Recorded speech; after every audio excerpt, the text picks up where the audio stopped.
যে বাংলাদেশের মানে জামাত ইসলামী সহ কতগুলো ধর্মীয় দল সহ অন্যান্য পক্ষ থেকে সংখ্যালঘুদের মন্দির, তাদের বাড়িঘর মানে পাহারা দেওয়ার পর্যন্ত ব্যবস্থা করেছে।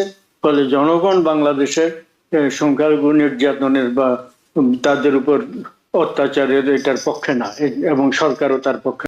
সম্প্রতি যুক্তরাষ্ট্রের জাতীয় নিরাপত্তা সংস্থার প্রধানের দায়িত্ব গ্রহণ করেছেন এবং আগে থেকেই এই ট্রাম্প প্রশাসনে বেশ কয়েকজন উচ্চপদস্থ কর্মকর্তা মানে ইনি যদিও ভারতীয় বংশোদ্ভূত প্রত্যক্ষভাবে না, হিন্দু ধর্মাবলম্বী, কিন্তু তিনি নিজে কৈশোরে হিন্দু ধর্মে দীক্ষিত হয়েছেন। ইসকনদের মাধ্যমে হিন্দু ধর্মে দীক্ষিত হয়েছেন তুলসী গ্যাবার্ড। আরেকজন ক্যাশ প্যাটেল, এফবিআই ডাইরেক্টর।